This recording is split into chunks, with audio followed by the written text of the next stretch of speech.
എല്ലാവർക്കും ഈ പ്രഭാതത്തിൽ വന്ദനം.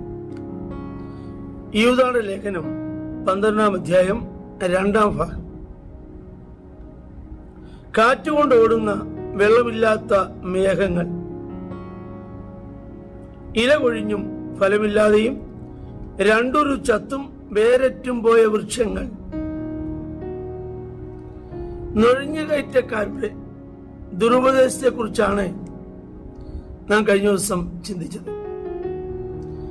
അവർ ഒരുക്കുന്ന സ്നേഹസദ്യകളിൽ മറഞ്ഞു കിടക്കുന്ന പാറ പിന്നീടാണ് മനസ്സിലാക്കുന്നത്. എത്രയോ ദുരുപദേശങ്ങൾ ഉടലെടുത്ത് വന്നു, ഇന്നത് കാണാനില്ല, അവരെ പോലും കാണാനില്ലല്ലോ. അതിന്റെ പുറകെ നടന്ന എന്തോ ആളുകളുണ്ടായിരുന്നു.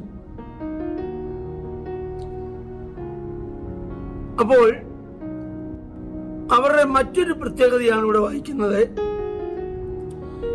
കാറ്റുകൊണ്ട് ഓടുന്ന വെള്ളമില്ലാത്ത മേഘങ്ങൾ. ഈ മേഘങ്ങൾ കണ്ടാണല്ലോ കാലാവസ്ഥ പലരും നിശ്ചയിക്കുന്നത്. നമുക്കറിയാം, ഏലിയാവിന്റെ കാലത്ത് കൈപ്പത്തി പോലൊരു മേഘം കണ്ടു, വലിയ മഴയുടെ മുഴക്കമുണ്ട് എന്ന് പറയുന്നതായി നാം വായിക്കുന്നു. ആകാശത്തിന്റെ ലക്ഷ്യങ്ങൾ അറിയാൻ കഴിയുന്നല്ലോ എന്ന് യേശു പറഞ്ഞു.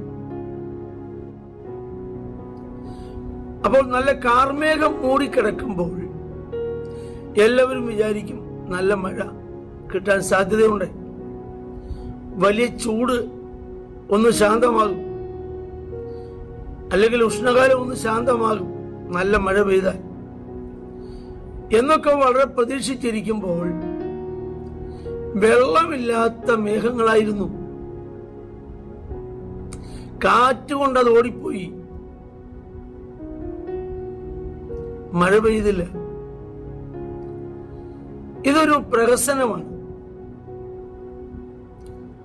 ആളുകളെ ചതിക്കുന്ന ഒരു പ്രഹസനമാണ്. അതാണ് ഈ ദുരുപദേശക്കാർക്കുള്ള ഏറ്റവും വലിയ ഒരു കൈവിരുത്. എന്തെല്ലാം നിലയിലാണ് വലിയ വലിയ പ്രഹസനങ്ങൾ.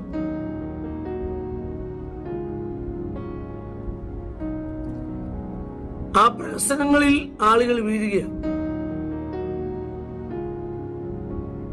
പെട്ടെന്ന് ആളുകൾ അതിലേക്ക് വശീകരിക്കപ്പെടുകയാണ്.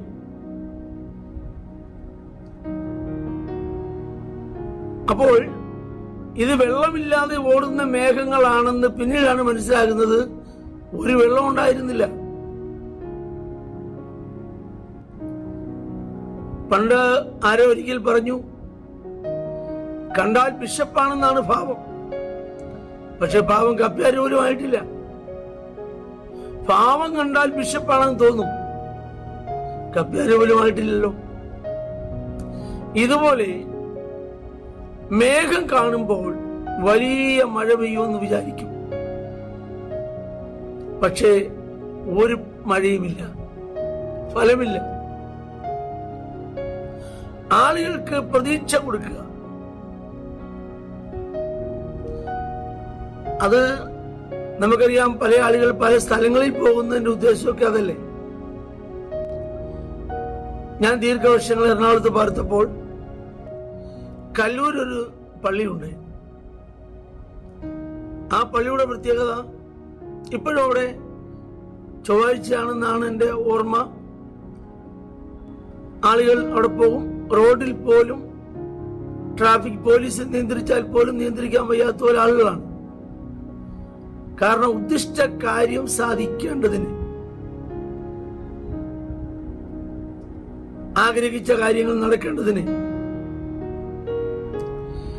ഇതുപോലെ ആത്മീയ തലങ്ങളിലും ആളുകൾ മറ്റുള്ളവരെ ഇതേ നിലയിൽ ആഗ്രഹിപ്പിക്കുന്നു, ലോകത്തിന്റെ ആഗ്രഹത്തിലേക്ക് അവരെ നയിക്കുന്നു. ഒരിക്കൽ അമേരിക്കയിലുള്ള ഒരു ചർച്ചിൽ എന്റെ ഒരു സ്നേഹിതൻ ശുശ്രൂഷകനായിരിക്കുന്ന, അസോസിയേറ്റ് ശുശ്രൂഷകനായിരിക്കുന്ന ഒരു ചർച്ചിൽ ഇന്ത്യയിൽ നിന്ന ഒരു അറിയപ്പെട്ട പ്രഭാഷകൻ പറഞ്ഞു, ഇന്നലത്തെ കുറിച്ച് നിങ്ങൾ ഓർക്കണ്ട, അത് പോയി. നാളെ ഇനി കർത്താവ് വരുമെന്നുള്ളത് നിങ്ങൾ ചിന്തിക്കണ്ട. അതല്ല നിങ്ങളുടെ വിഷയം. ഇന്ന് നിങ്ങൾക്ക് എങ്ങനെ ജീവിക്കാൻ കഴിയും, അത് പരമാവധി സന്തോഷിക്കുക.